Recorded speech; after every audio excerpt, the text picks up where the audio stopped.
So, as you all know, I did an unboxing and first impression video of Soleil de Jeddah, Mango Kiss, and Afterglow, which are two new releases from one of my favorite house and perfumer, Stephane Humbert. I also did a full review of Mango Kiss as well, which I will put the link of that video at the end of this video. Ladies and gentlemen, welcome back, and today I'm finally going to review Afterglow. Okay, so the idea behind these new releases is to feel different moments in the day under the warm east sun. Mango Kiss, original Soleil de Jeddah, and Afterglow supposed to complete segments of your beautiful days at a beach or a beautiful luxurious resort somewhere tropical. Alright, so Afterglow is supposed to represent a quiet sunset.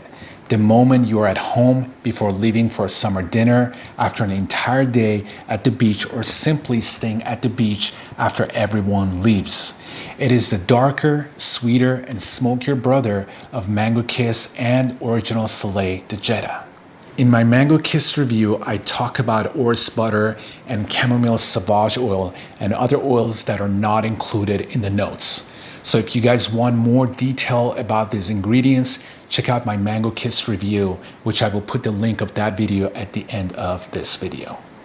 Alright, so let's get to the accords of Afterglow and see what we get.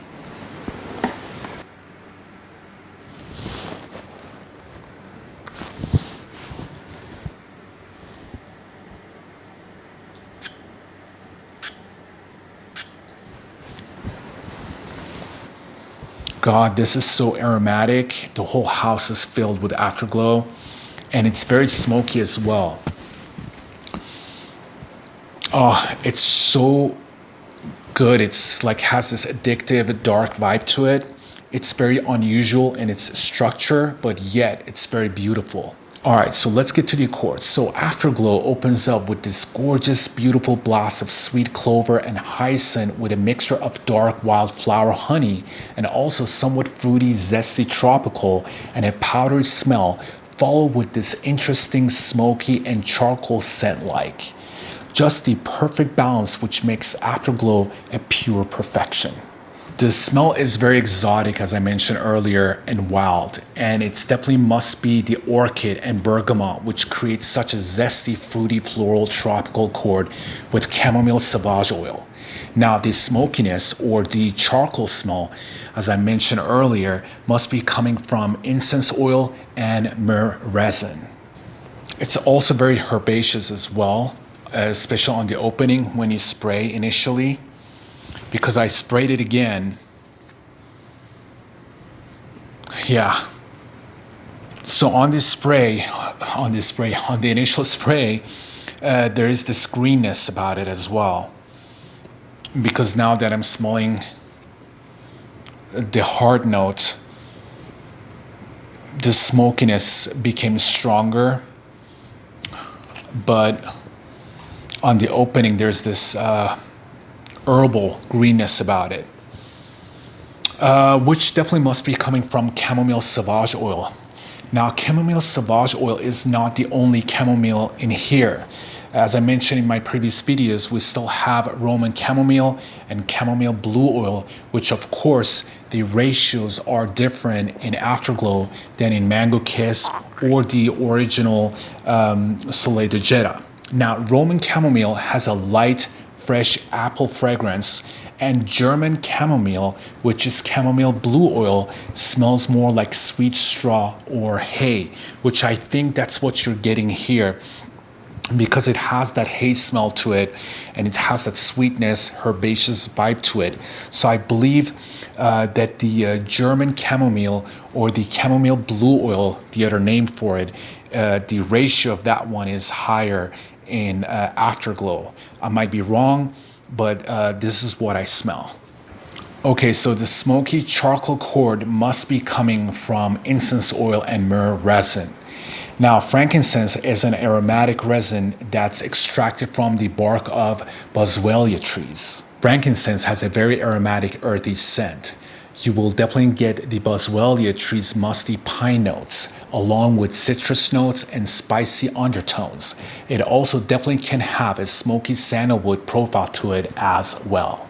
However, when frankincense resin However, when frankincense resin is distilled into an essential oil, it gives off a slightly sweeter and brighter aroma, which is what is more commonly used in perfumes and other scented items. Frankincense is absolutely used for its heavy smoke-like impression, but there is a sweet, balsamic, camphorous, and a bright quality to it that takes the very real smoke aspect of it to a calming rather than aversive territory. Now, the next thing that helps the smokiness of incense oil is myrrh, which is a resinous with an aromatic, woody, and slight medicinal smell. It can range from bitter and astringent to warm and sweet. Similar to frankincense or pine, it is a cooling scent. The resin tends to have a smokier and sweeter smell than the essential oils which distill through steam and have a more medicinal quality to it. Now, today, I'm getting kind of confused because I wanted to say that I get more of a sweet, fruity, powdery, charcoal smokiness from this fragrance. And sometimes I want to come out and say I kind of smell like this like chocolate smokiness, which I know there's no chocolate in here. It must be the amber cord, the benzoin, the vanilla that's creating those aspects with the orchid. Kind of creates almost like a chocolate feel. And again, it's very subjective. It can be different for other people. But today, I'm getting more of like a medicinal smokiness that's very herbal. And it's very interesting how it kind of morphs on me and it changes. So it's pretty confusing. You have to definitely test this for yourself to find out. So this gorgeous, beautiful blast of sweet clover and hyacinth with a mixture of dark wildflower honey that I smelled right in the opening is coming from the note orchid, which now is becoming sweeter and I want to say chocolatier, but there's no chocolate in here. So it must be the amber cord, the vanilla, that big dose of benzoin, which is at play in this fragrance, and the styrax all mixed together with the orchid. I think it might, for some people, create, including me, that feel of chocolate, and for some people it might not, but it definitely has that very exotic vibe to it, which is really interesting with that smoky accord to it. Alright, so regarding that big dose of benzoin in this fragrance, benzoin is a rich gum resin obtained from the bark of a group of trees called styrax that smells sweet and smooth like vanilla. It can smell rich and ceremonial like incense does, or it can be sharply gourmand and balsamic, which I take this one has kind of the mixture of both. Sometimes it can be incensey, smoky, ceremonial, as I said, but then also sometimes I get this very balsamic, gourmand, chocolatey vibe from it as well. So again, like I said, this one morphs a lot. God, this is becoming better and better as it dries down. I love Afterglow. It's so interesting. So now the orris butter in the base has a buttery, soft, smooth, and skin-like scent. Its powdery aroma is undeniable and can also be reminiscent of suede or even freshly baked bread. We also talked about the benzoin, which is from Sumatra. And also, interestingly, we have styrax as well, which kind of can make it very confusing for people because they're like, okay, benzoin is from styrax, so what's going on here? Which again, I don't want to get into too much detail, which I always say that and I do, but I will explain it shortly for you guys. Benzoin is balsamic resin derived from the bark of several species of trees in the genus Styrax. In perfumery, either benzoin Siam or benzoin Sumatra, which is from Styrax benzoin. Benzoin has a clear vanillic fragrance. It contains vanillin just like vanilla beans, as well as a hint of cinnamon. It is one of the most versatile notes among other balsams, and it is used in the member of vanilla and oriental accords. Now, as the fragrance dries down, it becomes more vanillic, dry, powdery, earthy, woody, slight leathery, and somewhat smoky, which must be coming from vetiver and vanilla from Madagascar. All right, so all in all, what you get with Afterglow, it's floral, it's fruity, it's sweet, it's aromatic, it's very smoky, it's very balsamic, it's herbal. There's some citrus at play here. It has that beautiful amber body to it. You have that orris butter to it, which makes it very milky and powdery as well. Now, again, this one I'm not sure, but I'm just gonna put it out there. You guys can test it for yourself. But I think at some points I get this hints of chocolate or cinnamon in here, kind of like goes in and out, and it kind of gives me this semi-gourmand type of vibe to the fragrance, but not through the whole life cycle of the fragrance. At some points when it's morphing. So that's pretty much what I get as far as the chords of Afterglow goes. All right, so let's get to the notes of Afterglow and see what we got. Top notes, we have bergamot, we got chamomile sauvage oil, and incense oil. Middle notes, we have myrrh, we got orchid note, we got amber cord, and in base notes, we have iris butter, we got styrax, we got Sumatra benzoin, we got vetiver, and we got vanilla from Madagascar. Let's get to the performance and longevity of Afterglow. Afterglow is a great performer, and on my skin, it lasts between 8 to 9 hours. So it definitely lasts longer than Mango Kiss, and that's something due to the notes.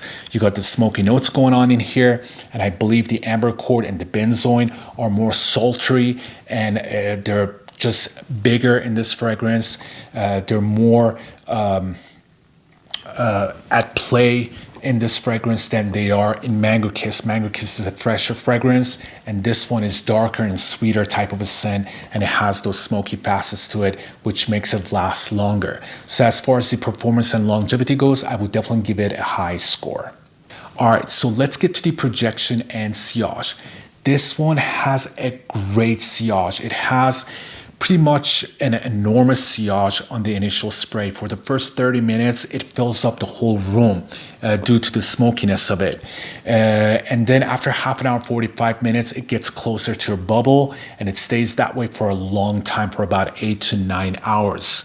Again, on the initial spray, it projects easily about 5 to 6 feet, which is fantastic. So as far as the projection and sillage goes, I would definitely give it a high score. All right, so let's get to the compliments of Afterglow. Again, this depends.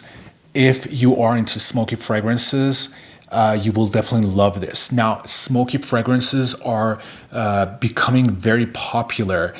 Since last year, a lot of releases that I've been watching come and go. I've seen that lots of them that they won some kind of a award, they've been smoky fragrances. So I think smokiness is becoming something very popular in perfumery.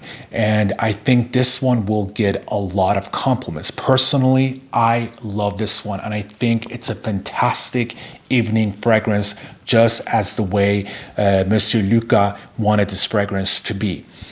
So again, as far as the compliments goes, I haven't had the chance to wear this outside and have people to compliment me, but from what I smell, the sweetness of it and also the smokiness of it, just the way it's balanced, I think it will get a good amount of compliments. And for that, I would give it a medium score to high score. All right, so let's get to the versatility of Afterglow. It's going to be really interesting. Again, it's very subjective, but we'll talk about it. Afterglow, even though it's smoky, you can definitely pull this off during the summertime. Again, this was meant to be for a summer night. After a long day being at the beach and you're about to get ready to go out for dinner, this would be fantastic. You've been laying out by the beach or by the pool, you got tan, you had your drinks, and it's nighttime and you want to dress up, you want to dress something nice, and you want to go to a nice restaurant. This would do great. So as far as the seasons goes, I would say it's very versatile. Even though it's smoky, you can wear it in summer or in winter time as well. But as far as where to wear this, I would say it's not one of those fragrances that you can wear just to work or just casually. It's a little bit luxurious. I would say it demands dressing up, and it demands for a special occasion or something. It could also be chilling as well when you're just by the beach and watching the sunset with your significant other, or a date by the beach at nighttime. This would do fantastic. So as far as the versatility goes, I would give it a high score as well. All right, so let's get to the uniqueness of Afterglow. Afterglow is very, very unique. Again, what makes it so unique is just the structure of it. It's so unusual in its structure, the way it's built, the way it's made, the notes, the contrast of them, the nuances, the layers. It's just such a phenomenal fragrance. It's multifaceted. It morphs a lot. You definitely get very confused. You cannot just come out and be like, oh, I smell like this. It constantly changes on you, and that's what makes it so exciting about this fragrance. And because of that, it makes it very unique fragrance. So as far as the uniqueness goes, I would definitely give it a high score as well. With that being said, ladies and gentlemen, we get to my video. That's all I have for Mango Kiss. I know a lot of people haven't tried this yet. I don't know when it becomes available worldwide on Hair's website, but make sure you guys check it out to see when it comes out. And I will definitely let you guys know on my Instagram. So make sure you follow me on Instagram as well to see when this one comes out.